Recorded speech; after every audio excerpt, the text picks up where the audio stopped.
ายพระขอพรองค์พระเจ้าทันใจหลวงพ่อประเสริฐเจริญพรอวยชัยให้ท่านสุขใจทั่วกัน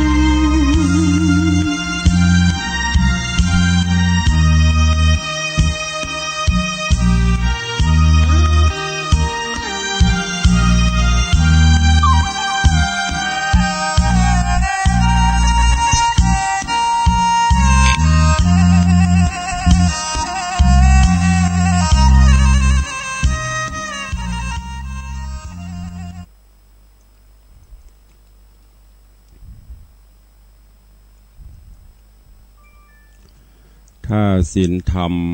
ไม่กลับมาโลกาวินาศมนุษย์ชาติจะเลวร้ายกว่าเดรัจฉานมัวหลงเรื่อง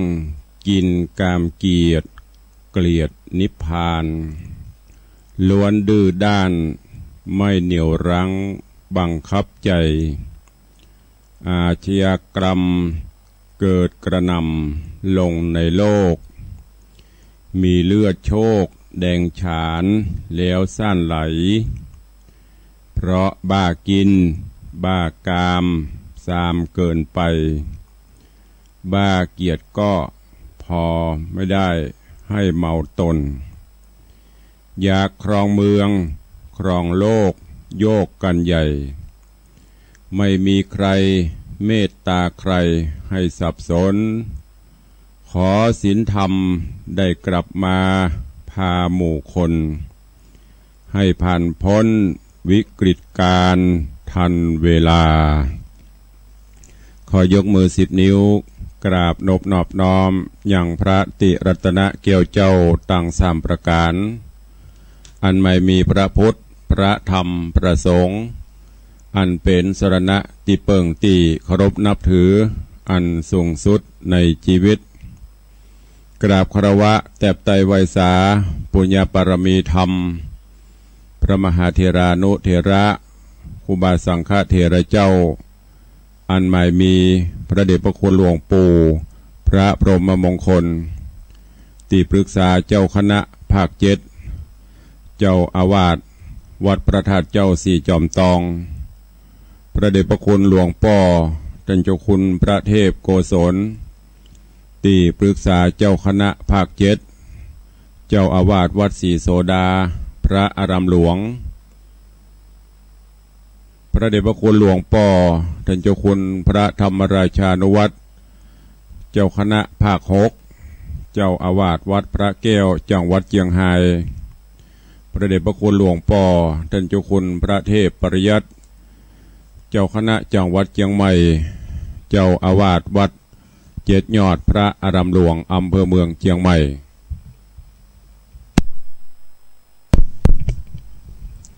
พระมหาเถรานุเถระครูบาสังฆเถระเจ้าภิกขุสงฆ์สมณเณรจุตนจุองค์โดยความเคารพขอเจริญสุขเจริญปอนปอออกไม่ออกศรัทธานาบุญตินจองห้องวัดจุหนุ่มเท่าใจยิงขอน้อมต้อนรับทุกท่านเข้าสู่รายการมรดกธรรมกำเมืองต่างสถานีวิทยุกระจายเสียงพระพุทธศาสนาแห่งชาติและสังคมคลื่นเพื่อการศึกษาพระพุทธศาสนาและวัฒนธรรมส่งสัญญาณออกอากาศจากห้องส่งสถานีวิทยุวัดฝ่ายหินตำบลสุเทพอำเภอเมืองจังหวัดเชียงใหม่ในระบบคลื่นความถี่ FM 104.50 เมกะเฮิรตซ์สถานีวิทยุพระพุทธศาสนาวัดหนองกายตำบลสันปะยางอำเภอแม่แตงจังหวัดเชียงใหม่ส่งสัญญาณออกอากาศในระบบคลื่นความถี่ FM 99.75 102.0 และ 89.25 เมกะเฮิรตซ์สถานีวิทยุพระพุทธศาสนาจังหวัดเชียงรายส่งสัญญาณออกอากาศณดอยม่อนจำปีวัดพระแก้วจังหวัดเชียงรายในระบบคลื่นความถี่ FM 99.50 เมกะเฮิรตซ์ และวิทยุชุมชนเสียงต่ำสายหอกระจายข่าวตามวัดตามวาตามหมู่บ้านต่างๆพร้อมกันนี้เจริญปอนญาติโยมติดตามรับฟังทางโทรศัพท์มือถือจากวิทยุออนไลน์วัดฝ่ายหินทางเว็บไซต์ของวัดวังสิงห์คำรายการนี้ดำเนินโดยกล่าวกับผมอัตมภาพพระครูวิสิทธิ์ศิลาพรเจ้าคณะตำบลป่าแดดเจ้าอาวาสวัดวังสิงห์คำตำบลป่าแดดอำเภอเมืองเชียงใหม่จังหวัดเชียงใหม่เป็นผู้ดำเนินรายการโคนคว้านำธรรมะแบบพื้นบ้านล้านนาสารธรรมคำสอนมาเทศนาฮือญาติโยมพุทธศาสนิกชนได้รับฟังกันเป็นประจำกุวันเชียงใหม่ลำปูนลำปางฟังกันเมื่อเจ้ายามตื่นเจ้าอากาศสดชื่นตั้งแต่เวลา6 โมงถึง7 โมงโดยประมาณพี่น้องที่ฟังสัญญาณจากวัดพระแก้วจังหวัดเชียงรายฟังกันยามค่ำยามคืนเนอะขอบคุณทุกท่านทุกคนที่ได้ติดตามรายการมาโดยตลอดบ่เต่าแต่นั้นมาเยี่ยมมาเยือนมาแอวถึงวัดถึงวามาสนทนาธรรมนำสำรับกับเข้ามาห่วมถวายทานโดยแรงจิตแรงศรัทธาขอขอบคุณอนุโมทนากับทุกท่านแถมครั้งหนึ่งวันนี้อากาศยามเจ้าก็เย็นสบายยามควายมาก็จะฮ้อนซะหน่อยตำเตือนยามบ่ายก็คึมแต่ว่านี้ฝนก็คงจะตกหลายตีตั้งสันทรายทราบข่าวจากตั้งเจดีย์แม่ครัวโยมแม่จันดีว่าโอ้ฝนตกหนักแต่ตั้งในวังนี่มันตกสักเม็ดเนอะ ฮ้อนอบอ้าวอยู่วันนี้บอกว่าเนอะมีบะหมี่หัวก็ได้ยินเสียงฟ้าห้องขลุ่มลุ่มล่ำแวดไปแวดมามันถึงหน้าของเปิ้นก็อาจจะตกมาวันนี้ขอให้เป็นวันแห่งความสุขของทุกท่านเนอะเวลาขณะนี้ก็6 โมงป่ายที่ห้องส่งนี่ตื่นเจ้ากันมาบริหารร่างกายยืดเส้นยืดสายดิดตีนดิดมือเที่ยวชมสวนชมไม้หับอากาศอันบริสุทธิ์ยามเจ้าแล้วก็ทำกิจวัตรส่วนตัวเตรียมกายเตรียมตัวเตรียมใจเพื่อจะเข้าสู่โหมดการปฏิบัติภารกิจหน้าที่แต่ละท่านแต่ละคนในรอบวันเนอะขอให้วันนี้เป็นวันแห่งความสุขของทุกท่านเข้ามาสู่ในเรื่องของพระธรรมเทศนาตุลุงได้นำเอาเรื่องรัตนมณีกุมารมดส้มมาเทศนาฮืออีป่ออีแม่ญาติโยมศรัทธาได้รับฟังกันกำลังผ่านไปเป็นประถมฤกษ์ตอนแรกเมื่อตะวาจบไป1 ตอนวันนี้ก็มาฟังกันต่อว่าเรื่องราวจะเป็นจะได้อารัมภบทปฐมเบื้องต้นของเรื่องราวรัตนมณีกุมารมดส้มได้กล่าวในครั้งเมื่อองค์พระภูมิพระภาคเจ้าของเฮายังทรงพระชนชีพอยู่ก็ยังสถิตประพฤติปฏิบัติกิจในการพระศาสนาที่เจตวันมหาวิหาร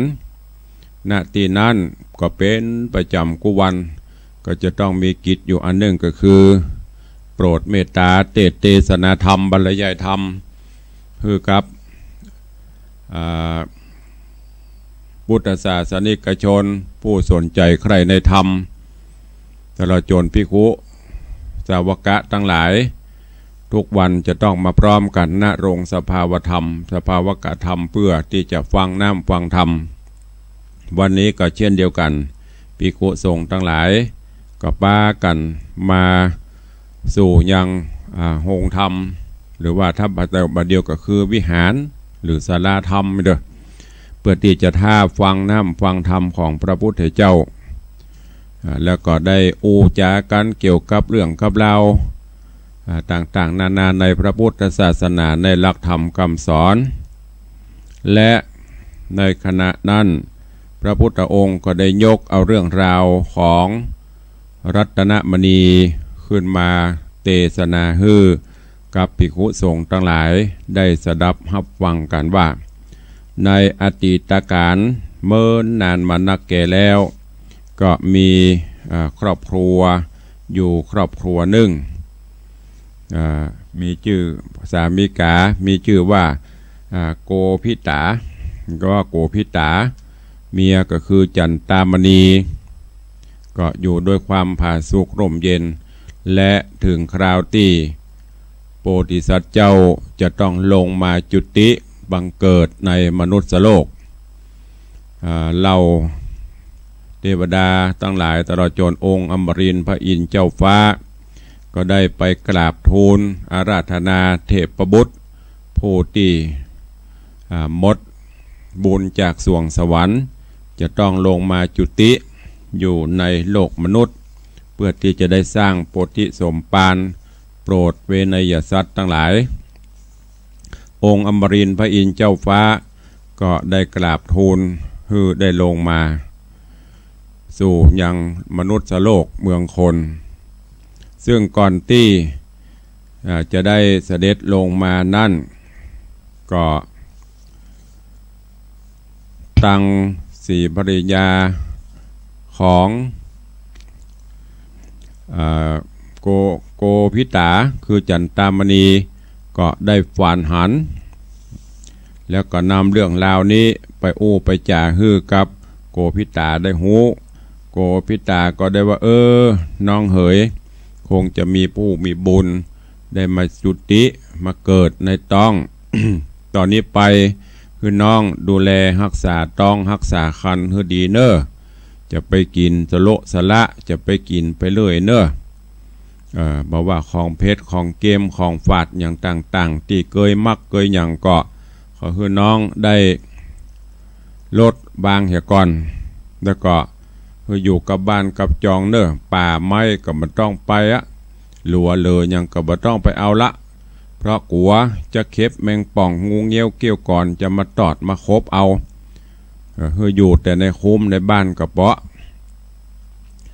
ต่างจันตามณีกับปฏิบัติจนกระทั่งมีต้องมาครบทัศมาศหรือว่าทวน10 เดือนก็ถึงเวลาที่จะต้องเกิดที่จะต้องประสูติก็ประสูติออกมาหรือว่าเกิดออกมา ลูกเกิดออกมาเป็นพ่อใจผิวพรรณวรรณะเลี่ยนเกลี้ยงสมกับคงจะเป็นผู้มีบุญลงมาเกิดต่างโกพิตาก็ดีอกดีใจจากนั้นก็ ได้ตั้งชื่อคือกับลูกที่ได้ลงมาเกิดนั่นว่ารัตนมณีใส่ชื่อรัตนมณีแล้วก็ได้ปฏิบัติพัดปู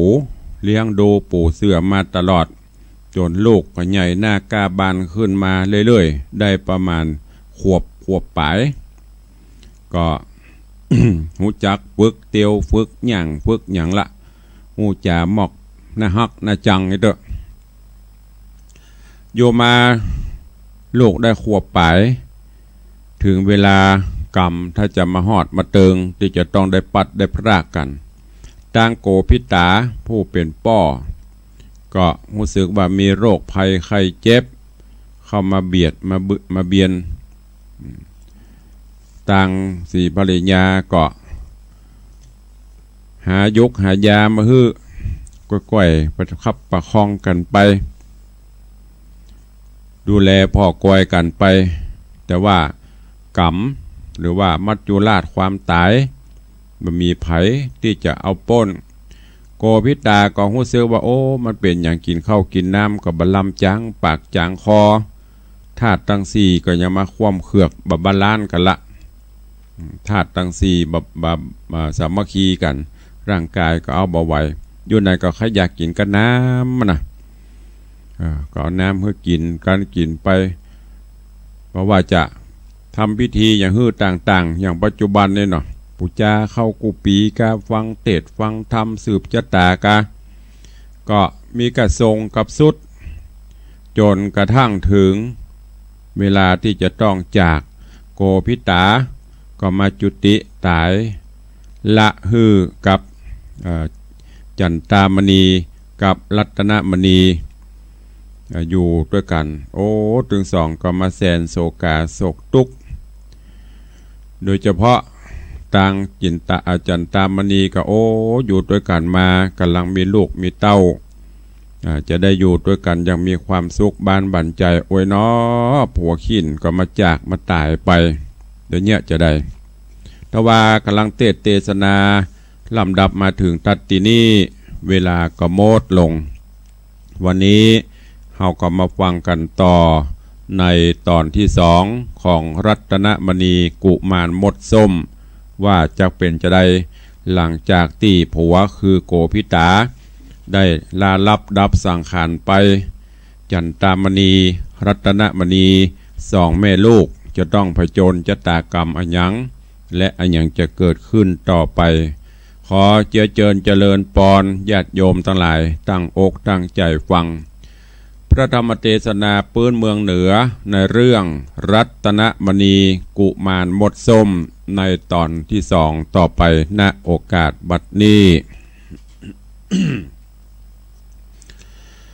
นะโมตัสสะภะคะวะโตอะระหะโตสัมมาสัมพุทธัสสะสาธุโบฟังลาโสตุจันนาสัพปุริสะตังลายตั้งยิงและใจหนุ่มเทาที่ปากันเล่าทาดาฟังยังรัสธรรมเทศนารัตนมณีกุมารมดส้มลำดับการลมมาถึงยังตอนที่สองเนื้อแน่เจิญศรัทธาหนุ่มเทาทั้งหลายจงตั้งใจพายทอมทาดาฟังต่อไปนานี้และนากามะโพจากามนุษย์สาเมื่อนานฟุ้งพระเจ้าบานร้องเรียกตานกันแม่ฝูงจะแน่น้อยใหญ่ก็เอาใจใส่ช่วยกันลายเมียดซากศพคนตายโดยพันนีดยกใส่ยังหีดเจียดยาดีดาปาริขันมีปอแปดจักเอาแขวดไว้เป็นตาลกระตำบุญบานบริจาคหลังน้ำหยาดฝากไปหาโกพิตาผู้มวยมิงนาแล้วปากันแหมไปป่าจ้าสู่กองไฟก็มีวันนั้นแลโสโหบุเปโลเกมนุสะจาโตโหติตานะศีละภาวนากัมมังกัตวามโนสะโลกากาละกะโตตาวะติงเสอุปจติโสอันวาโกพิตาผู้มรณาตแย้มเมื่อใดสะมวยจาดเป็นคนย่อมได้อดทนประกอบตานาศีละภาวนาจอบตามกองบุญกุศลปาสะย่องไปเกิดในจันฟาเลิศตาวติงสาสะบวยติปะสุทธาเอ็มอิ่มแล้วส่วนว่านางน้องแก้วจันตามณียังมีความโศกีโศกไม่ร้องรำให้เงาแหงอุ้มเอาบุตรตามากอดจ่าอ้อนออดนอนแฝงจ้ากำแปงสอนลูกกึดทวนถูกตามธรรมวัดดุราตานินดำเฮยลูกหักแม่นับตั้งแต่นี้เมินนานเฮานี้ก็มายืนผ่านใจนักแก่ป้อเจ้ามาละแม่ตายเสียละลูกและเมียยังอยู่บ้านนางซ้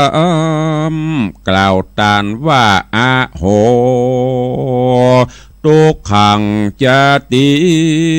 จรามรณังหากมีจุผู้สภาวะอันนี้บ่หูพรากจากคนใดสัตว์และคนในปืนโลกต้องทุกโศกเศร้าโศกเสมอกันมรณะมันมาลุรอดก็เตี้ยงว่าจักละตอดกาญานามาโรปาเมนสาบเน่าละคาบเก่าไว้เป็นผีหมูนอนจีกินจิ้นดูกอันนี้หากถูกแต่โบราณนามรูปนี้ยินลำคาญแนงนายเจ้าอย่าได้กระทำให้ราวีอย่าได้บูบตีสัตว์น้อยใหญ่เจ้าอย่าได้ไล่ละเอาตายสาตังลาในไตแผ่นย่อมหักชีวิตแม่นเหมือนเฮาฮือแผ่เมตตาเอาใจยืนฮือสัตว์ได้จืนกะเสมสารอันหนึ่งเจ้าอย่าจะขานกำหยาบที่บ่สุภาพบังกูวันเฮือจากกำนวลหวานอ่อนอ้อยจะรดถอยเกิดกับจิวแห่ฮือหูกุลปิตามันดาพ่อแม่อย่าประมาทผู้เฒ่าผู้แก่วงศาเฮือมันกะตำบุญภาวนาอุปถากอันนี้หากเป็นกองบุญเจ้าอย่าสับสูญกินน้ำเราอย่าได้เข้าสู่ค่ายมิจฉาอย่าคบคนปาลาใจบาปเฮออยู่ตามสุภาพธรรมดาเพราะชีวิตเฮานั้นน่าตามธรรมชาติมีมรณะหากเป็นไปบ่นานเต้าได้อยู่ในโลกเฮาก็จักต้องวิปโยคจักลาตายและลูกเฮยโสตญะว่าจะนางโสตวาเมื่อนางจันตามณีผู้เป็นแม่สั่งสอนแก่บุตรเจ้าก็จะกรรมจะทุกสิ่งมีใจน้อมเล็งเจือเอากรรมปฏิบัติตามธรรมแม่บอกบ่ฮือออกนอกกรรมขานปากเสียงหวานอ่อนอ้อยจ่าปากถอยปูนอินดูเจ้าบุญจูจุ่มไว้บ่จ่าปากให้กรรมสูงจ่าต่อลุงก็ว่าข้าจ่าต่อป้าก็ว่านายเจ้าหูละอายแก่บาปปฏิบัติตามสุภาพในธรรมเชื่อฟังกับเชื่อฟังธรรมผู้แก่ผู้เฒ่าทุกคำเจ้าวันคืนก็มีแลภิกขเวทดูราภิกขุตั้งหลายผู้สืบเชื้อสายอริยญาติวังเข้าสู่นักราชเนรปานรัตนมณีกุมารนอจันอยู่กับแม่นั้นเฝ้ารักษาได้แถม7 ปีไกลกลาล่วงผ่าน2 แม่ลูกช่วยกันกึดอ่านเสียเลี้ยงอัตตาจันตามณีนั้นนาแม่ไม้ก็บ่แต่งตัวไม้ฟูงใจเจียมตนเจียมกายอยู่กับลูกหวังสร้างปลูกแต่การดีต่อมาจันตมณีแม่ไทยก็มาเกิดพญาติใหญ่กับตนโรกานาโลกาโลนหนีบตองเจ็บเสียบตองโพดสันหลังเจ็บไปตั้งตัวเมื่อยข้า ส่วนเจ้าหนอไทยกูมาลาก็ฟังไปหายาดมยาแก่มาตกฮือแม่เจ้าจันทมณีสามมาเจ็บตีเสียบแสเส้นสันหลังแม่ก็บ่ยังแขวนมาลงเจ็บแข้งขาเหลือกว่าเก่าโปธิสัตว์เจ้าก็หักรุมราฟังเอายาทามาลูบฮือแม่ฮือกินยาแก้ก็บ่หายแม่ก็ลูวดหมอละหน้าตาเสียกว่าละรัตนมณีเป็นกำพระอยู่คนเดียวหัวอกเป็นเปลวรำไห้แสนโศกไม่โตมนัสสะเนินนาว่าโอ้ยน้อมาตาแม่เป็นเจ้าดังหรือมาละลูกเต่าอยู่กลางโหนเอากาตนคนเดียวแม่พรากละลูกอยู่ต่างหากลุนลังไผจักมาอยู่เกหังห่วมคาไผจักมาหยิบเสื้อผ้าปัญจายไผจักมากิดแหล่งง่ายห่วมขันเข้าพายจักมาเรียกว่าลูกเป็นเจ้ามาเตอะแม่มานี่จ้าโอ้ยน้อมาเสียดายแม่ตาเฮ้ยหนุ่มหน้าเอาแม่มาละฆ่าลูกเต่าเป็นกำพร้าหยุดลุนลังเมื่อข้าอายุยัง5 ขวบแม่ก็ได้จวบวิบากป้อมาตายไปและแม่ใส่ใจข้างอยู่ได้เป็นกู้ยามนอนบาดนี้แม่มาดอนซ้ำมาตายจากเมื่ออายุข้าหากได้12 ปีเงินคำบ่มีสากากเต้ามีแต่จอนและปากตักแกงตุกใจแต่งนักแก่เต้ามีแต่ผ้าห่มบางเดียวนึกว่าสลีตาเขียวแม่เป็นเจ้าจักอยู่กุมเท่าเต้าตายแม่สายใจอายุกำปองได้สาวเก่ายังบ่ตันเท่าจะลาสั่งสันตาสั่งตันตาเขี้ยวฟันยังลายสีอ่อนยังบ่ดุดหล่อนมั่นกุงดีวิบากได้มีหนอแม่หือขาดได้เถิงตุกแต่นักหนาเจ้าก็ร้องไห้ไปมา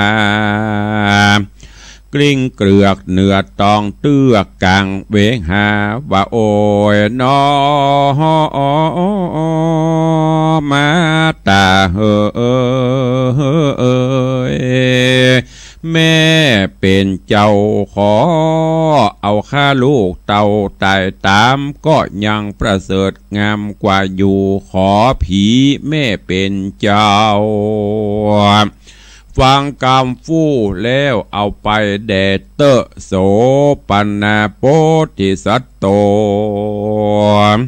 ส่วนว่าโพธิสัตว์ตนหนุ่มเนาชื่อว่าเจ้ารัตนมณีมีความโศกีทุกข์ยากเจ้าก็ได้เลิกซากส่งสการแต่งดาตานถวายจอดหือกุศลรอดนางจันตามณีโดยบุญป่าละมีนางได้สร้างก็ได้ไปเกิดจันฟ้ากวางตุสิดาก็มีวานอนและนาม รัตนมณีกุมาโรอันว่ารัตนมณีโตนหนุ่มน่าเอาการว่าส่งสาการแม่เจ้าดีงามเจ้าก็มาก็ถ้าลงความทุกข์ยากแสนลำบากหลายประการเป็นที่น่าสงสารนักแก่เพราะบ่มีพ่อบ่มีแม่เฝ้าอยู่หักษาเต้าแต่ตนเดียวสะแวงหาเลี้ยงใส่ไปแอวหาบญาติและไม้หลัวมาขายก้อนกินเข้าง่ายแล้วก็กว่าสะแวงล่าหาการเพื่อเอามาแลกอาหารกับเจ้าบ้านบ่ได้ขี่คลานแต่สักวันก็มีคันและนาภิกขเวทดูราภิกขุตั้งหลายมวลหมู่กาน้อมหน้าอยู่ฟังธรรมปังเมื่อกูได้สะเวยกามเมื่อก่อนตุกผ่อนตุกบ่ผ่อนเหลือหลายพ่อแม่ได้ตายพรากนาได้เป็นกำพร้าอิดหิวโหนเพราะวิบากตนกูได้สร้างหลายมากกว่างแต่ปางหลังปางเมื่อกูยังเป็นพญาสวยราชได้เอาลูกนกกลาดเสียหลังมาใส่คงขังไว้ในคุ้มเกลียวได้2 วันแล้วจริงเกิดเมตตา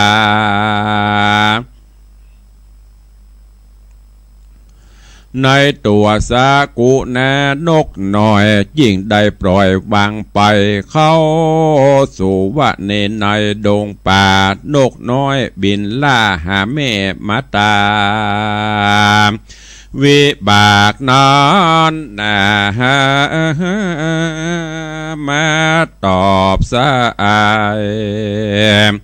ได้มาเกิดเป็นไอ้ตุกตะในกาละบัดนี้แลอัฏฐกาเลน้อยกาละนันเล่าส่วนโพธิสัตว์เจ้ารัตนมณีเจ้าก็ลีลาไต่เต่าเตียวย่างเข้าสู่ในเวียงหลังเฮียนเรียงหลังเฮือนเลี้ยงคบไข่เจ้าแก่นไทยแอวขออาหารแล้วกระทำการตอบสายบ่ได้ชั่วร้ายผิดศีลธรรมเป็นประจำบ่ขาดอยู่ในโอวาทที่พ่อแม่เคยสั่งสอนวันหนึ่งเจ้าก็จรเตี้ยวไต่ไปถึงเฮือนใหญ่เศรษฐีชื่อว่าโอสากีว่าอันพระเจียงจันโปธิญาณก็ย่อมือสานกราบเกล่าวว่าปู่เท่าตั้ง2มีการสั่งปองใครจังข้าไฟอ่างสะแวงหาหับจ้างเลี้ยงอัตตากู้อย่างเจ้าก็จ้างกล่าวกรรมดีส่วนว่าเศรษฐี2 เท่าจริงจ๋าตอบเจ้ากุมารว่าดูลานขอถามไทยทองเจ้าอยู่ห้องแห่งหนใดป้อยมีผิวใสสาจรจะจรเป็นลูกอ่อนป้อยมาถามหาการเจ้ามีลักษณะสันฐานงามซอยร้อยปากตันถอยเสียงใสขอบอกใครบอกกล่าวว่าอยู่ดันดาวแห่งหนใดนั้นจะรัตนมณีกุมารลานอนเนาจริงใดเจ้าจริงใดตอบเยียนจาว่าข้าเป็นลูกโกพิตาว่าอ่าน ส่วนแม่ข้านั้นชื่อว่าจันตามณีเกหามีในด่านเป็นเขตบ้านอยู่หิมดอยไกลจ้อยวอยแต่ว่าวันหนึ่งกว่าตังเตียวจริงจากถึงดงเขียวบ้านข้าเป็นลูกกำพร้าทะรงพานแม้นว่ามีกาสังจักไรจางข้าก็อ่างจักกะตำและปูเฮยว่าอ่านอยู่ใจโอสักกีก็โอสักกีได้ยินกำเจ้ากล่าวใจเงียกเงายินดี เกิดปีญะมีมีหักมากยิงออกปากตันจาวานวาดดูราเจ้าหลานเฮยใจอ่อนผิวจะจ้อนงามเหล่ากูปู่จักเอาไว้เป็นลูกยินถูกต้องเป็นตา บ่เฮอได้โศกาตุกยากเครื่องยองหากจักปันเจ้าจอมขวัญยินจื้นเหมือนได้เงินหมื่นคำขามีหน้าตาใสสว่างปีติเกิดวางกลางใจเจ้าก็มาไข่กล่าวคำว่าสาธุข้าขอกล่าวยินดีเหตุว่าโอสักกีนั้นเล่าบ่มีลูกเต่าสืบขะกูลก็นึกว่าเป็นบุญอันประเสริฐได้เลี้ยงลูกเกิดมีมาจริงมีวาจาตอบตันว่าจักฮือเจ้าได้อยู่บ้านสำราญใจแม้นว่าจักไปกาในป้อก็อนุญาตการกินก็แกนกินบ่ฮือได้ขาดอุปถากตังอาภลณะเครื่องยองจักตามแต่ห้องหอละทายเฮอเจ้าอยู่ตามใจฝ่ายอ้างตามใจกู้อย่างตามใจกู้อย่างกู้ประการโอสักกีก็มีใจหวานหักยิ่งบ่ฮือใดขิงคองอันใดก็มีหันและนา ตาโตโปติสัตโตโอสักกิสะคะเลวาสิตวาโอสักกิตังปิญญาปุตังทาปัญญติดังนี้ส่วนโปติสัตเจ้าต้นหนุ่มเนารัตนมณีก็อยู่กับโอซากิป่อเลี้ยงบ่มีความหม่นเมียงมองขีดราบอายุได้16 ปีขึ้นใหญ่ป้อเลี้ยงแฝงไฟปิแง่บ่ฮือไกลกลาปัดพรากบ่ได้ลำบากสุขสำลานเจ้าบ่ลืมความพานตุกไรกึดอยู่ใจเจียมโตนฟุ้งหมู่คนยิงไหลตาพอหันเจ้าน้อยนองามลาวหวังจักปิ่งเป่าซ้อนพากับเจ้านอนลาโปธิสัตตาเขาเอิญจะหยอกอูเจ้าก็บอกฟูประกันใดเพราะร่ำเปิงใจถึงความยากก้มแน่อยู่หากบ่เจียนจาบ่มีมาอย่าเจิงไม่จูบ่สว่างโสมสู่กับยิ่งใดก้อยอยู่กินไปตามกับพ่อเลี้ยงเจ้าบ่เดินตองเต้าแอวเหือนพายบ่มีหัวใจอันกดเลวหูจักปัดกวาดเพียวเก่งหาบอดลำจะลำปากหูแต่อุปถากรุมราม ตักน้ำมาหาลัวหอบหูประกอบแต่ตั้งบุญบ่ได้ทรัพย์สูญการบาปบ่เคขนาพุงสัตว์หูแต่กองปฏิบัติทุกค่ำเจ้ากุมารเหตุว่าพ่อแม่เจ้าหากสอนมาอยู่ตามธรรมดาทุกเมื่อเจ้ามีใจอย่างเชื่อในบุญได้โอภาษหากอุดหนุนพ่อแม่เลี้ยงสองผัวเมียฮักเสียงสุดหัวใจปั่นแผ่นครัวบายเสื้อผ้าโต๊ะแต่งเจ้ากำพระกุมันโดยความสงสารใจอ่อนบ่ฮือได้วิตพรประการใดยามเจ้าจักผ่าสะไหลปากอูกอดตันถอยฟู่แต่กำวานก็นำมาซึ่งพละสารอันประเสริฐเป็นที่เกิดแต่ปิญญามีสัจจะวาจาแม่นมันเจ้าใจเจ้านั้นฉลาดเหลือดีโอสากิก็มีความยินดีเป็นอันมากบ่ฮือได้พระไก่ตาก็มีวานนั้นและนาเนติตังขีญาสังวันนาวิเศษจาห้องเหตุรัตนมณีกุมารหมดสมตอนที่สองก็บังโกมสมเรศเดช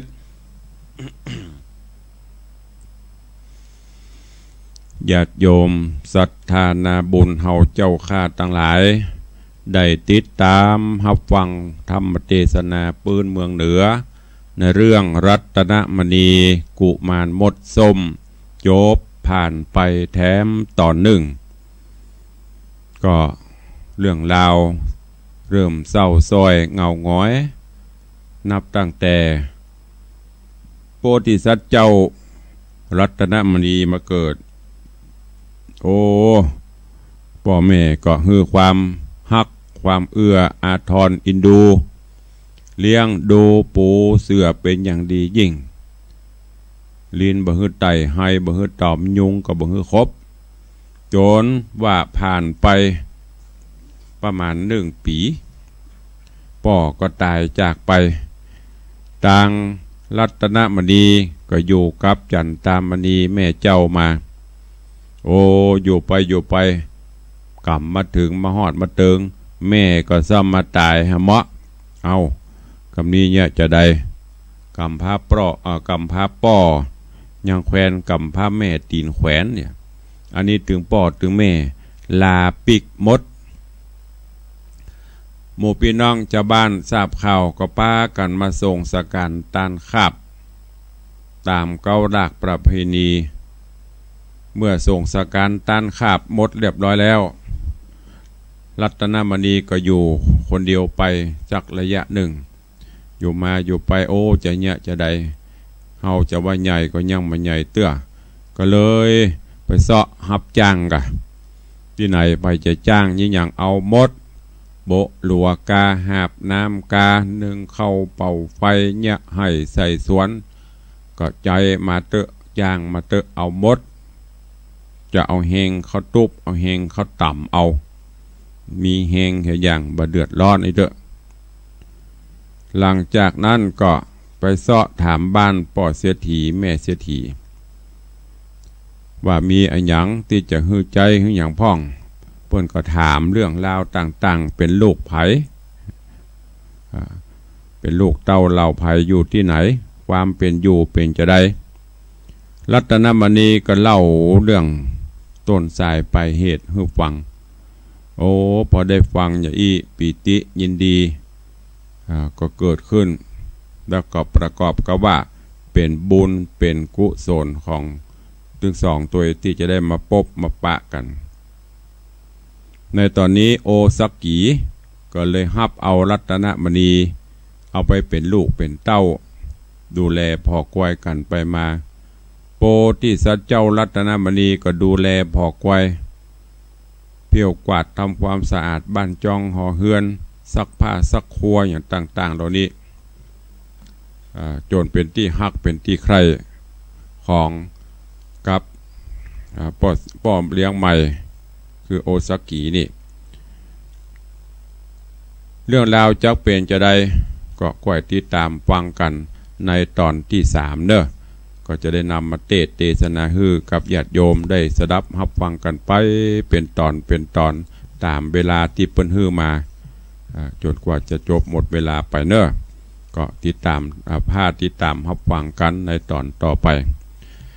เข้าสู่หมดท้ายรายการแล้วเนอะญาติโยมทั้งหลายอันเนี้ยวันเวลาผ่านพ้นไปด้วยความรวดเร็วเผลอแป๊บเดียวก็เดี๋ยวก็จะ6 โมงก็เดี๋ยวก็จะ7 โมง8 โมงก็เดี๋ยวก็จะมืดจะค่ำจะแจ้งสลับซับเปลี่ยนกันไปมาถึงท้ายรายการวันนี้ก่อนที่จะได้นำรายการจากกันไปก็ขอประชาสัมพันธ์ข่าวสารงานกิจการบุญกุศลงานคณะสงฆ์เพื่อญาติโยมทั้งหลายได้รับทราบได้โมทนาบุญเนอะวันนี้การสอบธรรมสนามหลวงของลูกพระลูกเนนเฮาในจันตรีหรือว่านักธรรมจันตรีวันนี้ก็จะเป็นวันสุดท้ายละหลังจากที่สอบกันมาได้3 วันวันนี้เป็นวันที่4เป็นสนามสอบในระเบียบบงเชียงใหม่เฮานี่ก็มีเป็นประจำอำเภอใหญ่ๆก็มี2 จุด 3 จุดอำเภอน้อยก็ตีละจุดอย่างอำเภอสระปีก็ที่วัดพระนอนประเกทีอำเภอหางดงก็ที่วัดหนองตอง แล้วก็มีอำเภอแม่ริมแม่แตงสันทรายปะแผ่วเป้าแผ่วฟางแผ่วหอดแผ่วทุกทั่วประเทศเนอะเจ้าก็เชียงใหม่เฮาทั่วประเทศตามแม่กองทำเพิ่นประกาศสอบก็เชิญญาติโยมทั้งหลายเนอะท่านใด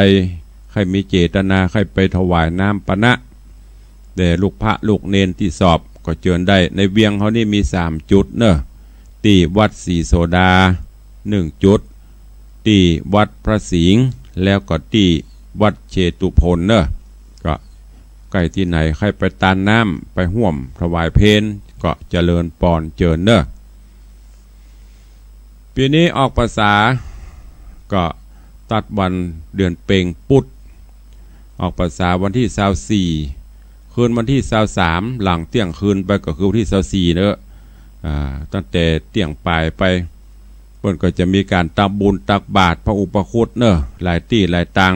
ก็ฟังตามประกาศของวัดที่เพิ่นจัดท่านใดว่างก็ไปร่วมทำบุญตักบาตรประเพณีเหล่านี้มีกระตังล้านนาตังเชียงใหม่เขาเนี่ยเนอะเชียงใหม่เชียงไฮ้วันนี้เพิ่นตักบาตรอุปคุตใหม่ๆมันนี่พี่น้องศรัทธาบ่ฮู้อย่างโหตู้เจ้าอย่าบิณฑบาตอย่างเที่ยงคืนเนี่ยเดี๋ยวนี้เริ่มฮู้กันละแล้วก็เริ่มมีหลายที่ที่เพิ่นจัดกิจกรรมก็เชิญไปร่วมกันเนอะในวันที่25ต่างคณะสงฆ์อำเภอเมืองร่วมกับมูลนิธิพระบรมธาตุเจ้าดอยสุเทพเทศบาลนครเชียงใหม่กลุ่มเจ้าพุทธต่างๆจะเชิญเจริญปอนญาติโยมไปร่วมกินร่วมทานสลากกพัดแล้วก็ตักบาตรเทโวเนอะที่ลานอนุสาวรีย์3 กษัตริย์จะมีการทำบุญถวายพระเจ้าเพิ่นมีการตักบาตรเทโวแล้วก็ภาคบ่ายก็จะมีการทานก๋วยสลากอุทิศกันรับปนผลฮือบรรพชนบูรพกษัตริยธิราชเจ้าทั้งหลายเชิญไปร่วมกันเนอะใครจะแปลงต้นใครจะแปลงก๋วยขี้ปุ๋มแปลงสังไปตานร่วมกันก็ได้เนอะที่ลานอนุสาวรีย์3 กษัตริย์ในวันที่25แล้วก็ที่วัดฝ่ายหินร่วมกับทางมหาวิทยาลัยเชียงใหม่ก็เช่นเดียวกันมีการจัดทำบุญตักบาตรเทโวโรหณะที่ถนนสายวัฒนธรรมต่างขึ้นวัดฝ่ายหินในมหาวิทยาลัยเชียงใหม่เนอะจะเจริญปอนญาติโยมไปร่วมกิจกรรมทำบุญตักบาตรเทโวโรหณะถวายการต้อนรับองค์พระผู้มีพระภาคเจ้าเสด็จลงมาจากสวงสวรรค์หลังจากที่ไปเสด็จแสดงธรรมโปรดพระพุทธมารดาที่สวงสวรรค์จันฟ้าจะได้เสด็จกลับสู่มนุษย์โลกดังนั้นก็เชิญไปร่วมกันเนอะแล้วก็ในวันที่27 พฤศจิกายนงานบุญกฐินที่วัดฝ่ายหิน ก็เจริญปอนญาติโยมทั้งหลายไปห่วมกินห่วมตาลบุญกฐินตีวัดฝ่ายหินโดยพร้อมเพียงกันที่วัดวังสิงคำก็จะมีงานทอดกฐินเช่นเดียวกันที่แรกกำหนดการทอดถวายในวันอาทิตย์ที่4 พฤศจิกายนตอนนี้ก็รอฟังเศรษฐีใจบุญในทุนใจดีที่จะมาร่วมเป็นประธานเขาทอดทำกรรมอาจจะเลื่อนออกไปหรือจะได้อาจจะเลื่อนไปถ้าเลื่อนก็คงจะเป็นประมาณวันที่18เนอะแต่ตอดแน่นอนกรรมวันที่4ที่แรกตั้งไว้วันที่4แต่ตอนนี้ก็คงจะมีเหตุขัดข้องบางประการอาจจะขอเลื่อนไปวันที่18แต่จะได้ก็ตอดแน่นอนเชิญญาติโยมทั้งหลายร่วมกันเนอะทางวัดก็ได้เชิญชวนศรัทธาร่วมเป็นกฐินสมทบเป็นกองหรือตามเจตนาศรัทธาท่านใดจะร่วมโมทนาบุญก็เจริญปอนเจิญได้เจ้าวันนี้เหลือเวลาแถมประมาณ2 นาทีก็จะเปิดหน้าไมค์รับแจ้งข่าวสารการฟังว่าอยู่ที่ไหนฟังกันตั้งใดพ่องสัญญาณชัดเจนกาบัชัดเจนจะได้ก็เชิญญาติโยมศรัทธาเนอะได้โทรศัพท์เข้ามาร่วมรายการตามที่เขาได้เปิดได้ปฏิบัติกันมาถึงวันคือศรัทธาได้ได้จ่าได้สนทนากันประมาณสัก2 นาทีไทยจะตัววันนี้เข้ามาได้เนอะ0817836540กริ่งกระแรงเข้ามาแจ้งผลการรับฟังได้เนอะแล้วก็เดี๋ยวจบรายการตุลุงก็ไปฟังรายการข่าวจบข่าวก็ไปฟังรายการธรรมะเพื่อประชาชนโดยท่านเจ้าพระครูธีระสุตตพจน์ ตุปีมหาสง่าเดี๋ยววัดป่วนม่วนเนอะใครไม่ได้ไปก็เจิญเนอะไปไปเยี่ยมไปชมไปห่วมบุญกุศลด้วยกันทำบุญด้วยเปิ้นกำลังพัฒนากันนักที่วัดผาลาดเนอะไปห่วมกินห่วมตาลตัวเจริญปอนว่าใดขอบคุณนักเนอะเจริญปอน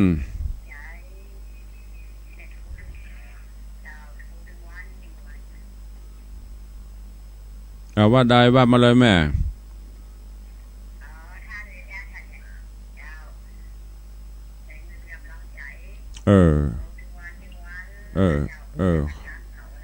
ขอบคุณนักนะแม่เนอสาธุเจริญปอนเนอสาธุขอบคุณเจริญปอนไม่มีสักเม็ดหนาวฮ้อนจะตายนี่ฮ้อนบนตับแตกมีสักเม็ด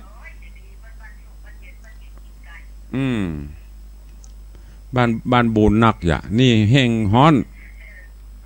ไม่ได้อยู่เลยตะวากับวันค่ำตะวาออกไปงานบ้านใหม่ทุกบ้านใหม่รวดไปคุมสอบวันนี้แหมวันสุดท้าย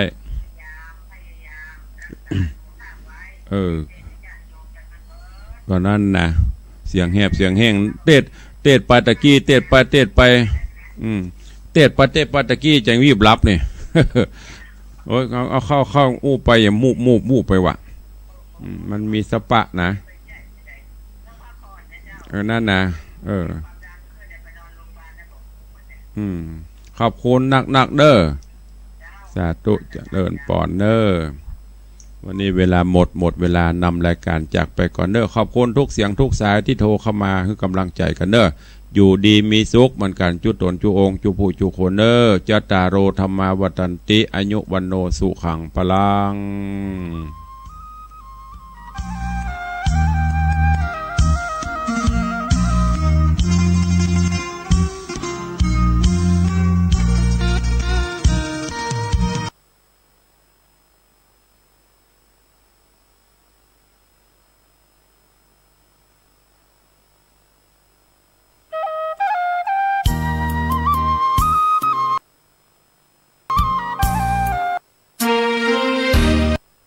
โดยสาร7เส้นทางให้บริการประชาชนที่เดินทางไปร่วมพิธีบำเพ็ญกุศลเนื่องในวันคล้ายวันสวรรคตพระบาทสมเด็จพระจุลจอมเกล้าเจ้าอยู่หัววันที่23ตุลาคมนี้นานาชาติมั่นใจสถานการณ์การเมืองไทยหลังนายกรัฐมนตรียืนยันชัดเจนจะมีการเลือกตั้งในเดือนกุมภาพันธ์ปีหน้าแน่นอนสหภาพยุโรปเรียกร้องให้มีการสอบสวนเต็มรูปแบบกรณีการเสียชีวิตของผู้สื่อข่าวฝ่ายตรงข้ามรัฐบาลซาอุดิอาระเบียเดชาพลภัววรานุเคราะห์และทรัพย์สิริแต้รัตนชัยผ่านเข้ารอบชิงชนะเลิศแบดมินตัน BWF World Tour รายการ